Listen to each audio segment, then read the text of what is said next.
Hello students. तो बात करते हैं आज मानव श्वसन तंत्र के ऊपर। तो लास्ट हमने पाचन पढ़ लिया था, यानी पाचन में हमने ये पढ़ा कि हम अगर कोई भोजन को खाते हैं मुख से लेकर मल द्वार तक, यानी मुख से खाना और मल द्वार या गुद्रा द्वार बाहर शरीर को निकाल देना, इनके बीच में जितनी भी प्रक्रियाएं पड़ी वो थी हमारा पाचन तंत्र। इसके बाद पाचन कैसे होता है, भोजन का पाचन कैसे होता है, कितनी प्रक्रियाओं के द्वारा होता है, 5 प्रक्रियाएं पड़ी थी। उनमें अलग अलग प्रक्रिया में अलग अलग तरीके से पाचन होता है। मुख के द्वारा होता है ग्रास में भोजन, आगे पचाना आमाशय में उनका पाचन, उसके बाद में छोटी आंत में वसा, उसका सबका पाचन हम उसमें। तो अब हम लेके आए हैं मानव का श्वसन तंत्र। श्वसन माने हम जो सांस अपने अंदर लेते हैं, जैसे हम कोई श्वास लेते हैं ऐसे अंदर लेंगे तो कहाँ जाएगी? पाचन तंत्र में तो नहीं जाएगी। वो कहाँ नहीं जाएगी? आमाशय के अंदर तो नहीं जाएगी। वो किस में जाएगी? श्वसन तंत्र में, यानी फेफड़ों के अंदर जाती है। हम ये देखते हैं हमारे सिर का जो आगे वाला जो भाग होता है, जैसे हम यहाँ पर आंतड़े कहते हैं, हम कहते हैं फांसियां, तो वही उनके पीछे लगा होता है हमारा फेफड़े। उस फेफड़ों के द्वारा उन फेफड़ों में श्वास जाएगी और बाद में शुद्ध कर उस श्वास को बाहर निकाल देगी। ठीक है दोस्तों, ये बात। तो इन बातों को हम इस चैप्टर में, इस टॉपिक के अंदर विस्तार पूर्वक डिस्कशन कर लेंगे। तो सबसे पहले देखिए, मानव का जो श्वसन तंत्र है वो कितनी प्रक्रियाओं में संपन्न होता है? वो 3 प्रक्रियाओं में संपन्न होता है, मतलब उसके 3 चरण होते हैं। सबसे पहले देखिए ऊपरी श्वसन तंत्र। ऊपरी श्वसन तंत्र, ऊपरी श्वसन तंत्र। 2 नंबर होता है दोस्तों निचला श्वसन तंत्र। 3 नंबर पे आता है कौन सा श्वसन तंत्र? मांसपेशियां।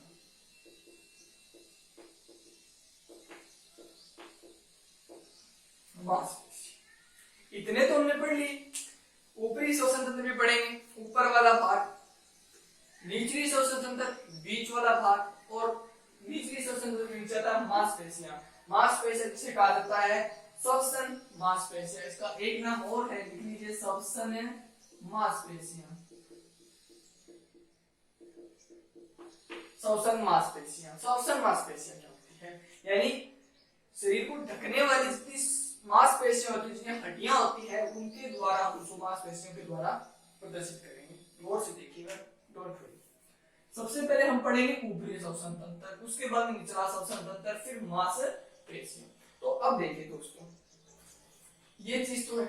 अब क्वेश्चन पूछा जाए, अगर बोर्ड के अंदर क्लास 10th है तो मतलब कोई क्वेश्चन पूछ लिया जाए, छोटा क्वेश्चन आ जाता है 1 नंबर का, 2 नंबर का, कि श्वसन तंत्र का नामांकित चित्र बनाइए। तो चित्र बनाने के लिए तो आप साइड में डायग्राम के थ्रू उसको देखिए दोस्तों। साइड में डायग्राम आपको दिख रहा होगा, हमने डायग्राम बनाया है कि उसके अंदर श्वसन तंत्र को देखिए। सबसे पहले कौन सा आता है दोस्तों? मुख आएगा। मुख के ऊपर कौन सा दिख रहा है आपको? नासा द्वार दिख रहा है। नासा द्वार दिख रहा है, नासिका दिख रही है। नासिका के थोड़ा नीचे देखिए आपको ग्रसनी दिख रही है। तो ग्रसनी दिख रही है और ग्रसनी के नीचे देखिए छोटा सा एक त्रिकोणीय आकार दिखेगा, जिसे लेरिक्स बोला जाता है। और इस लेरिक्स को बोला जाता है स्वर तंत्र या स्वर यंत्र। शरीर का स्वर तंत्र किसे बोला जाता है? लेरिक्स को बोला जाता है। कंपटीशन में पूछ लेता है, शरीर का स्वर तंत्र किसे कहा जाता है? लेरिक्स को कहा जाता है। तो अब हमने पढ़ा नासिका आपको दिखी, नासिका, मुख के ऊपर ग्रसनी के थोड़ा नीचे लैरिंक्स। ठीक है, ये हो गया हमारा ऊपरी श्वसन तंत्र हो गया। इसके बाद एक निचला श्वसन तंत्र। अब एक लंबी सी नली दिख रही होगी आपको, जिसके बीच में छोटे छोटे गैप दिख रहे होंगे, इतने गैप, वो होती है श्वसनिका। वो होती है दोस्तों श्वास नली होती है, दोस्तों श्वास नली। श्वास नली के आगे देखिए 2 भागों में बंट रही है। श्वसनिका बंट गई और आगे श्वसनिका कूपिकाओं में बंट रही है। आगे कूपिकाओं में बंट रही है और कूपिकाओं किस में जा रही है? छोटे छोटे एक 2 प्रकार के फेफड़ों में जा रही है। फेफड़ों में जा रही है तो उसे फेफड़े बोला जाता है। और ये निचला श्वसन तंत्र हो गया। और मांसपेशियां नीचे देखिए डायफ्राम दिखेगा, एक हड्डी सी दिखेगी जो आपकी सीढ़ी यहाँ होती है, जहां पर आपके दो फेफड़े होते हैं, फेफड़ों के नीचे यू ऐसी उल्टे यू का नली होती है, वो डायफ्राम होता है, डायफ्राम भी आप उसको। तो ऊपरी श्वसन तंत्र, निचला श्वसन तंत्र और मांसपेशी, ये इस डायग्राम के थ्रू क्लियर हो जाएगा। तो अगर क्वेश्चन पूछ लिया जाए डायग्राम के थ्रू उसको समझाइए, तो डायग्राम आपको बनाना होगा और डायग्राम के थ्रू आपको सब चीजें दिखानी होगी और पूरे नामकरण इसको लिखना होगा, तब जाकर आपको मार्क्स मिलेंगे दोस्तों। तो अब देखिए शुरू करते हैं, लिखते हैं मानव श्वसन तंत्र। मानव श्वसन तंत्र में सबसे पहले लिखिए दोस्तों ऊपरी श्वसन तंत्र, ये लिख लिया होगा, ऊपरी श्वसन तंत्र में लिख लीजिएगा। सबसे पहले मुख, फिर नासाग्रस, नासाद्वार या नासिका, उसके बाद में ग्रसनी, ग्रसनी के बाद लैरिंक्स, ये हो गया। इसके बाद निचला श्वसनिकाएं हो जाएगी। ओके दोस्तों, अब लिखिए सबसे पहले लिखेंगे ऊपरी श्वसन तंत्र। हम सबसे पहले लिखेंगे ऊपरी श्वसन तंत्र। डायग्राम आप यहां देख ही रहे होंगे, अगर हटके कोई डायग्राम होगा वो मैं आपको बता दूंगा। सबसे पहले लिखिए ऊपरी श्वसन तंत्र, एक नंबर डालिएगा ऊपरी श्वसन तंत्र। ऊपरी श्वसन तंत्र में एक नंबर डालिए दोस्तों नासिका। नासिका में लिखिए यह प्राथमिक श्वसन अंग है, यह प्राथमिक श्वसन अंग है जो बाहर से दिखने पर एक जोड़ी नासाग्रसनी में शुरू होता है। यह एक पतल हड्डी होती है जो दो भागों में जुड़ी होती है। यह आगे नासाग्रसनी में होती है। मतलब डायग्राम में देखिए, आपको आपके जो नाक है ना, आपका जो नाक दिख रहा है वो एक पतली हड्डी है, हड्डी के द्वारा दो भाग दिखाए जाते हैं, दो छेद दिखाए जाते हैं, उनके द्वारा वायु हम हमारे शरीर के अंदर लेते हैं। तो शरीर में लेते हैं और ये खुलती है जाकर, ये आगे जाकर कहाँ खुलती है? नासाग्रसनी में खुलती है दोस्तों। किसमें खुलती है? नासाग्रसनी में खुलती है, नासाग्रसनी में खुली। ओके, नेक्स्ट लिखिए नासिका में यानी नासिका गुहा में महीन बाल, पक्षमा तथा श्लेष्मा कोशिकाएं होती है। श्लेष्मा कोशिकाएं होती है जो श्वास के साथ आगे दूषित कारकों को अलग करके शुद्धिकरण के द्वारा शुद्ध वायु को हमारे शरीर के अंदर, हमारे शरीर में या फेफड़ों में प्रवेश करवाती है। मतलब अब देखिए नासाग्रसनी में हम देखते हैं महीन बाल होते हैं, महीन बाल होते हैं, बाल मान लीजिए महीन बाल हो गए, पक्षनाभ हो गए और श्लेष्मा कोशिकाएं हो गई, श्लेष्मा कोशिकाएं। अब ये श्लेष्मा कोशिकाएं तो मतलब महीन बाल है, इनसे टकराएंगे, घुस जाएंगे, तो शुद्धिकरण के द्वारा ये क्या करते हैं? नासाग्रसनी शुद्धिकरण के द्वारा वायु को आगे भेजती है। ओके, इसके बाद लिखिए दोस्तों 2 नंबर पर मुख। मुख में लिखिए मुख श्वसन तंत्र का एक द्वितीय श्वसन अंग होता है। यह मुख का यह श्वसन तंत्र का द्वितीय अंग होता है, द्वितीय श्वसन अंग होता है। क्योंकि अब देखिए, अगर आप ये कहते हो कि अगर आप एक चीज गौर करते हो कि अगर आपको जुकाम हो जाए, जुकाम होता है तो मतलब एक नाक आपका, आपके अंदर मेरा एक नाक बंद हो गया, नाक एक ही होता है बल्कि उसके छेद होते हैं, वो एक छेद के अंदर जो वायु जाती है वो बंद हो जाती है। ठीक है, तो वो जानी बंद हो जाए, दूसरी नाक से आप सांस लेते हो, वो भी हल्का हल्का कभी आपको आता है लेकिन होता नहीं, सांस आता है। लेकिन जब अगर आपको इमरजेंसी अधिक पड़ जाए तो आप अपने मुख से भी सांस लेते हो, मुख के द्वारा भी सांस लेते हो। लेकिन जो हम मुख के द्वारा सांस लेते हैं ना, यानी मुख के द्वारा जो श्वास ली जाती है वो इसकी तुलना में, किसकी तुलना में? नासिका की तुलना में क्या नहीं होती? शुद्ध नहीं होती, शुद्धिकरण के साथ आगे नहीं बढ़ती। नासिका क्या करेगी? हमें सिर्फ इतना काम करें, नासिका का काम क्या है? याद रखना दोस्तों, नासिका का काम है मुख, जो हम श्वास लेते हैं, जो हम वायु को फेफड़ों में पहुंचाते हैं, वो शुद्धिकरण के साथ पहुंचाते हैं। नासिका श्वास को यानी वायु को शुद्ध करके आगे पहुंचाती है, शुद्ध करके आगे पहुंचाती है। लेकिन जो मुख से हम श्वास लेते हैं वो शुद्धिकरण के साथ आगे नहीं बढ़ती, शुद्धिकरण के साथ आगे नहीं बढ़ती। ठीक है, बस इतनी सी बात। क्योंकि जो हम मुख से जो सांस लेंगे, गौर से देखिए, मुख से सांस लेंगे वो सीधी कहाँ जा रही है, हमारे ग्रसनी के अंदर जा रही है, सीधी ग्रसनी के बाद लैरिंक्स में जा रही है, जाएगी सीधी लैरिंक्स में, और नासिका में जाएगी तो यहाँ से शुद्धिकरण की कणिकाएं होगी, श्लेष्मा कणिकाएं, उनके द्वारा शुद्धिकरण होगा, उसके बाद वो आगे जाएगी। कैसे? नाक के पास में हम कहते हैं ना कुछ लाल छिपा होता है, कुछ श्लेष्मा चिपचिपा पदार्थ होता है, उसके साथ वो क्या करता है, पहले हम बात कर ही लेते हैं दोस्तों, दिक्कत नहीं। श्लेष्मा कोशिकाएं होगी नाक के पास, ऊपरी हिस्से में देखेंगे तो नाक के आगे जाके हम यहाँ देखेंगे तो यहाँ पे श्लेष्मा कोशिकाएं मिलेगी, चिपचिपा पदार्थ मिलेगा, जिसे वायु के साथ दूषित कण आते हैं वो उसके ऊपर चिपक जाते हैं, वो उसको चिपका लेते हैं, शुद्धिकरण के साथ वायु आगे पहुंच जाती है। और मुख में क्या होता है, सीधा सांस लिया, सीधा वो ग्रसनी में गया, ग्रसनी के बाद लैरिंक्स में गया, श्वास नली में गया, फिर श्वसनिकाओं में गया, फिर फेफड़ों में पहुंच जाता है, शुद्धिकरण के साथ बाहर निकल जाता है। Okay, clear? देखिए, मुख श्वसन तंत्र का द्वितीय श्वसन अंग होता है, क्योंकि आवश्यकता पड़ने पर मुख भी श्वास लेने के काम आता है। लेकिन यहाँ ध्यान देने वाली बात यह है कि मुख से ली गई श्वास वायु नासिका से ली गई श्वास वायु की तुलना में शुद्ध नहीं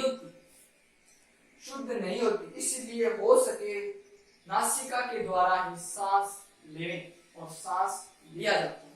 अब देखिए कारण क्यों नासिका से लेंगे, तो नासिका का मतलब ये है कि अगर आप नासिका से श्वास लेते हो तो लेने के बाद कुछ श्लेष्मा कोशिका यहाँ मिलेगी नासिका में, वो मिलेगी तो उसके द्वारा वायु के कुछ कण होते हैं, दूषित कण उसके ऊपर चिपक जाते हैं, तो चिपक जाएंगे तो हमें छींक आ जाती है।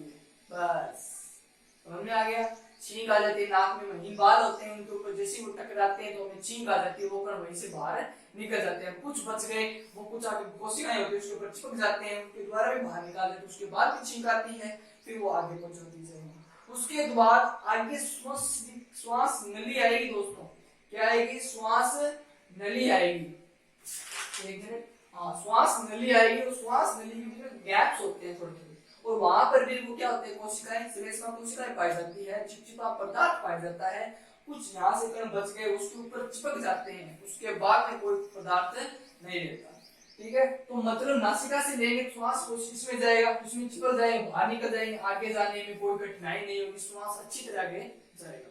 मुख से लोगे तो सीधा पदार्थ कहाँ जाएगा, ग्रसनी में जाएगा, ग्रसनी से श्वास नली में जाएगा, श्वास नली में चिपकेगा, मतलब वहां पर जितना पहले चिपकता था ना उससे ज्यादा और चिपकेगा, इसीलिए दिक्कत हो जाती है श्वास नली में, इसलिए सांस की थोड़ी बहुत प्रॉब्लम हो जाती है। ओके, मुख हो गया दोस्तों। नेक्स्ट देखिए ग्रसनी, 3 नंबर पे ग्रसनी। अब ग्रसनी देखते हैं, डायग्राम के थ्रू आपको दिख रहा होगा, साथ साथ मैं बता देता हूँ। देखिए ग्रसनी एक पेशी है, चिपकी नुमा संरचना होती है, इनके 3 भागों में विभक्त होती है। नासा ग्रसनी, ग्रसनी को हमने 3 भागों में पढ़ा था, नासा ग्रसनी, कंठ ग्रसनी और लास्ट पढ़ी थी हमने मुख ग्रसनी। नासा ग्रसनी नाक वाला भाग, मुख ग्रसनी मुख वाला भाग, कंठ ग्रसनी ये वाला। देखिए वायु नासिका गुहा से गुजरने के बाद नासा ग्रसनी से होती हुई मुख ग्रसनी में, नासा ग्रसनी से होती हुई मुख ग्रसनी में, फिर वह ग्रसनी कंठ ग्रसनी में जाती है। सबसे पहले कहां गई, नासा ग्रसनी, फिर कहां गई, मुख में गई, किसमें गई, मुख ग्रसनी में, मुख से किसमें जाएगी, कंठ ग्रसनी में, कंठ ग्रसनी में जाती, कंठ ग्रसनी में गई, जबकि मुख से ली गई श्वास सीधी मुख ग्रसनी में प्रवेश एवं सीधी कंठ ग्रसनी में प्रवेश करती है।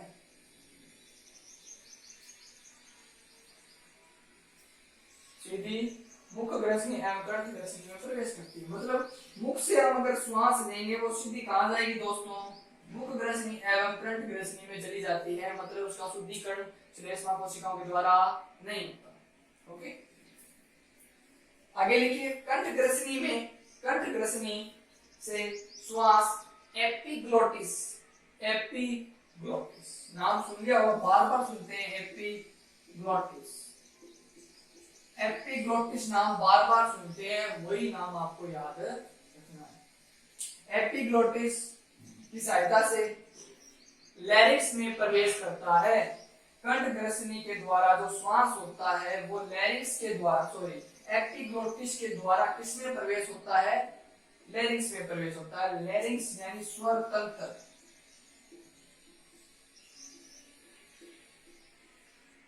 लैरिक्स याद रखना,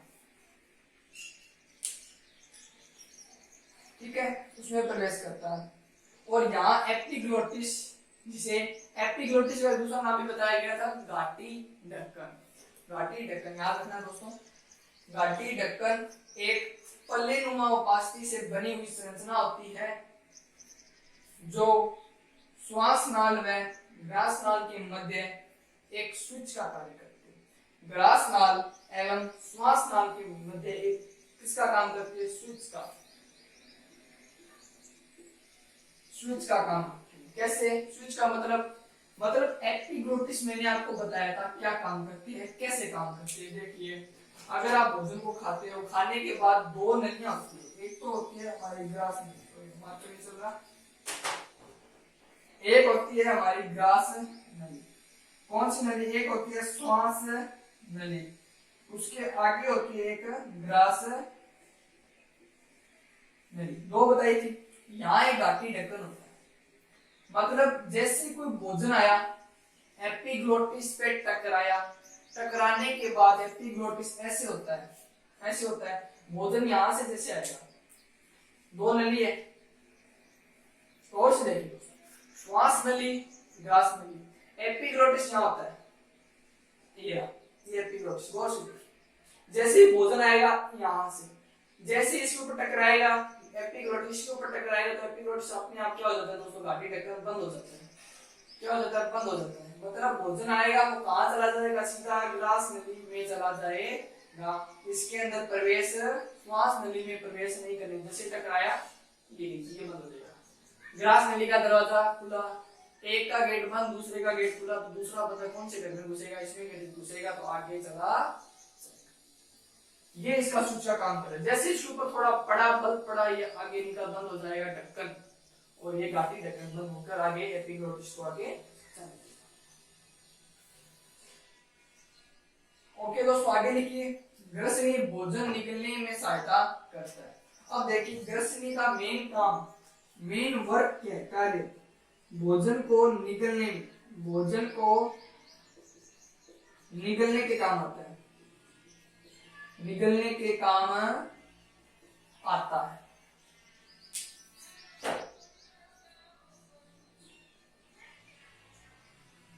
अब आगे लिखिए क्योंकि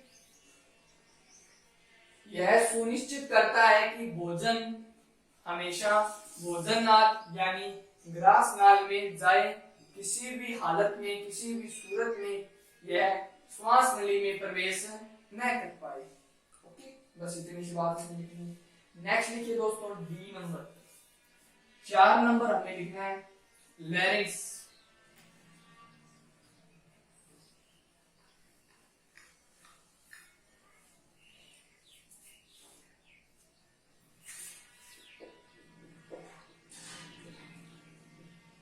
स्वर यंत्र, लैरिंक्स, इसमें देखिए, अब देखिए डायग्राम देखिए दोस्तों, लैरिंक्स का आपको क्या दिख रहा है, लैरिंक्स एक टेढ़ी मेढ़ी आकृति दिख रही होगी, ऐसे ऐसे आकृति दिख रही होगी, इसके नीचे क्या लगी होती है, श्वास नली, ये होता है लैरिंक्स, लैरिंक्स जिसे स्वर यंत्र बोला जाता है। स्वतंत्र होता है, हाँ स्वर यंत्र, स्वतंत्र, ये दो, ये होता है ये भाग, और ये होती है श्वास नली, नीचे वाला। देखिए होगा दोस्तों डायग्राम के थ्रू, डायग्राम पूछा जाए, डायग्राम आपको यही बनाना होगा। अब लिखित में लिखिए क्या काम करता है। यह कंठ ग्रसनी व ग्रसनी को जोड़ने वाले, कंठ ग्रसनी, कंठ वाला भाग, यहाँ वाला भाग, इसको, और ग्रसनी नीचे वाला भाग पढ़ाया था, तीन बताए थे, बस समझ में आ गया होगा, बताने की जरूरत नहीं है। ग्रसनी और कंठ ग्रसनी को जोड़ने वाले, कंठ ये रहा और ग्रसनी को जोड़ने वाले भाग होता है जिसे लेरिंक्स बोला जाता है। लेरिंक्स श्वास नली को जोड़ने वाली छोटी सी संरचना होती है। यह 9 आकार की उपास्थियों से मिलकर बनी होती है। यह 9 आकार की उपास्थि से मिलकर बनी होती है, मिलकर बनी होती है।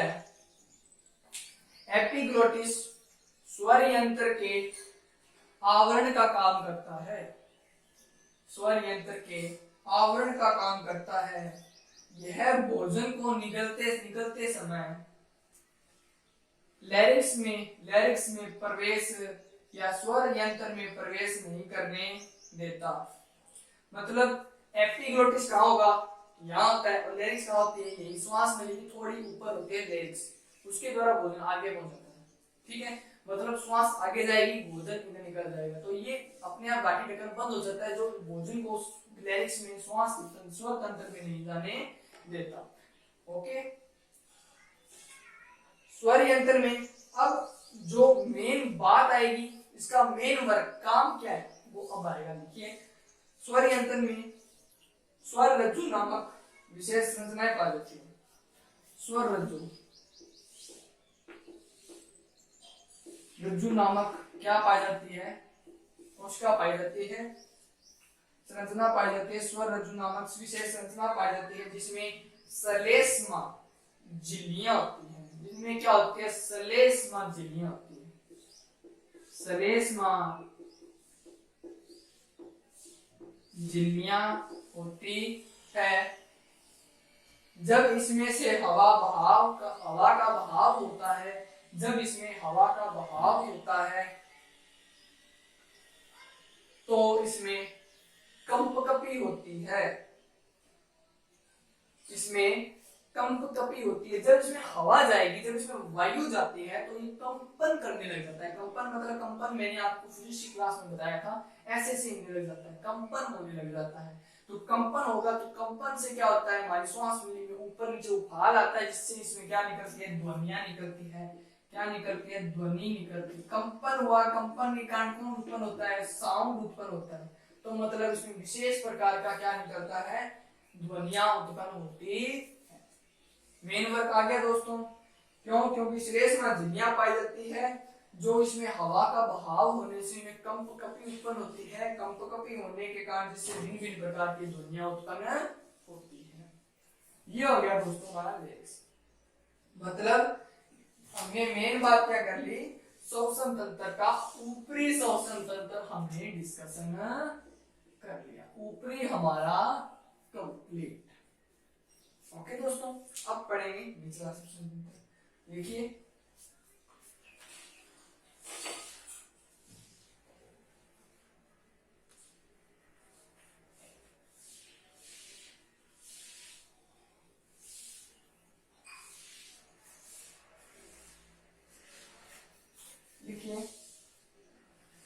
निचला श्वसन तंत्र।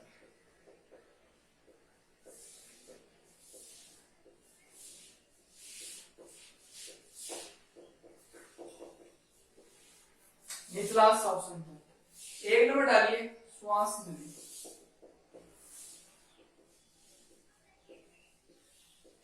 श्वास नली, श्वास नली में लिखिए दोस्तों, बताने वाली बात मैंने आपको बता दी।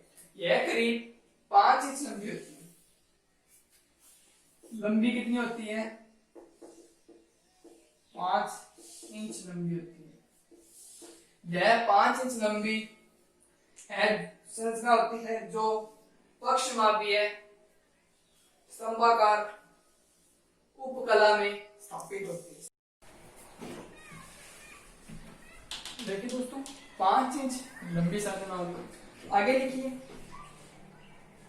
इसमें सी आकार की उपास्थियां के छल्ले पाए जाते हैं, उपास्थि छल्ले पाए जाते हैं। जो मतलब मेन काम क्या होता है, पहले मेन वर्क के ऊपर बात करते हैं कि अगर वायु आई लैरिंक्स के द्वारा अंदर आई तो मतलब श्वास नली डायग्राम के थ्रू देखोगे तो आपको ये दिखेगा बीच बीच में छोटे छोटे गैप दिखाए गए, गैप होते हैं।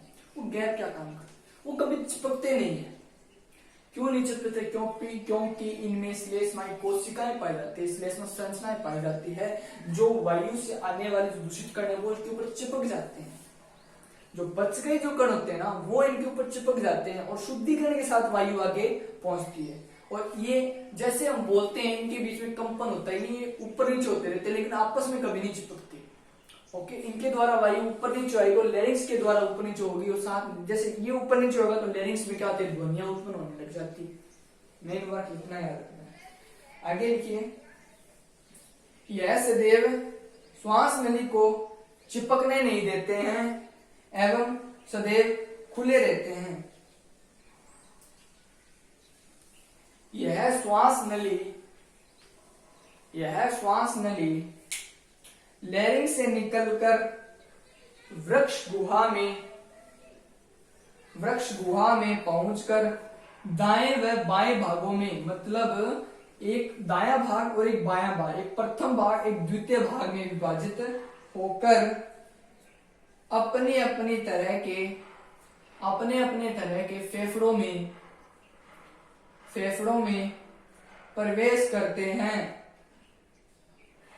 प्रवेश करते हैं। तो मतलब आने के बाद में कहां बंट गया, 2 भागों में बंट गया। ऐसे श्वास नली थी, यहां हमने बताया लैरिंक्स लगा होता है। लैरिंक्स को आप देखना चाहो ना, श्वास नली बीच में देखिए गैप्स होते हैं थोड़े थोड़े, और ये रहा हमारा लैरिंक्स। गौर से अपने कंठ को ऐसे आराम से मुलायम हाथों से पकड़ोगे तो आपको लैरिंक्स दिखेगा। तो उसके नीचे श्वास नली का है, तो मतलब ये हो गया लैरिंक्स। ठीक है, इसके बाद में श्वास नली, मतलब ये 2 भागों में बटा, मतलब ये प्रथम और ये दायां और बायां बटा। तो अब श्वास नली आगे 2 भागों में बटी, जिसे प्रथम श्वसनी बोला जाता है, इसे श्वसनी, और इसे द्वितीय श्वसनी बोला जाता है। 2 भागों में आगे बढ़ जाती है। रफली चित्र इधर है, असली डायग्राम के थ्रू देखोगे तो आपको 2 भागों में बटी हुई दिखाई देगी। ओके दोस्तों, और ये आगे छोटे छोटे अन्य शाखाओं में बंट जाती, ये श्वसनी आगे अन्य शाखाओं में बंट जाती। देखिए नेक्स्ट लिखिए, अपनी अपनी तरह के फेफड़ों में प्रविष्ट हो जाती है। श्वसनी की श्वसनिकाओं में श्वसनी की जगह लिखा गया, श्वसनी की शाखाओं को, श्वसनी यानी ये प्रथम श्वसनी द्वितीय श्वसनी की जो शाखाएं हैं इसे प्रथम श्वसनी बोला जाता है, और एवं दूसरे को द्वितीय श्वसनी बोला जाता है। श्वास नली में उपस्थित उपकला श्लेष्मा का निर्माण करती है, जो श्वास के साथ आने वाले, मेन वर्क दिखा रहा हूं दोस्तों इनके अंदर, जो श्वास के साथ आने वाले अवांछित कण, मतलब सूक्ष्म कण। कौन से कण? सूक्ष्म कण। सूक्ष्म कण आते हैं, आएंगे सूक्ष्म कण सांस लेंगे, हवा में क्या दूषित कण भी होते हैं। सूक्ष्म कण या अवांछित कण, अवांछित कण अपने साथ चिपका लेता है तथा श्वास को या श्वास वायु को शुद्ध करके आगे फेफड़ों में पहुंचाता है।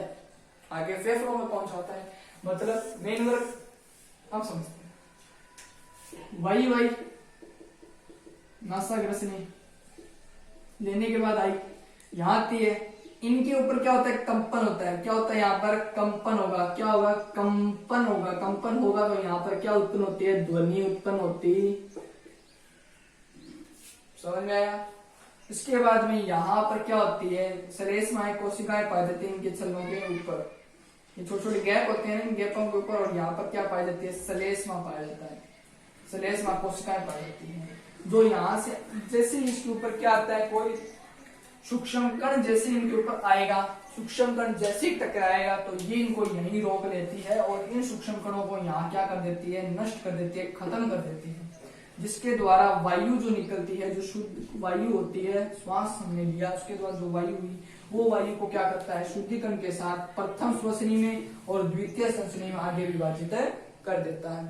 प्रथम श्वसनी में गया तो प्रथम श्वसनी में आगे अन्य भागों में जिनकी शाखाएं बोला जाता है, उनको क्या बोला जाता है, शाखाएं। जो शाखाएं होते हैं उन शाखाओं को प्रथम श्वसनी शाखा एवं द्वितीय को द्वितीय श्वसनी शाखा बोला जाता है। और ये श्वसनी इकाएं आगे कहाँ बढ़ती है, कूपिकाओं में बढ़ती है, कूपिकाओं में बढ़ती है। और कूपिकाएं किसमें होती है, हमारे फेफड़ों के द्वारा आगे विभाजित होती है। ओके दोस्तों, ये हो गया हमारा श्वास नली। नेक्स्ट पढ़ेंगे हम श्वसनिकाएं, और उसके बाद में बच गया हमारा एक टॉपिक फेफड़ा। फेफड़े भी हम पढ़ेंगे, जो पढ़ेंगे हमारे नेक्स्ट वीडियो के अंदर। तब तक के लिए दोस्तों, थैंक यू सो मच।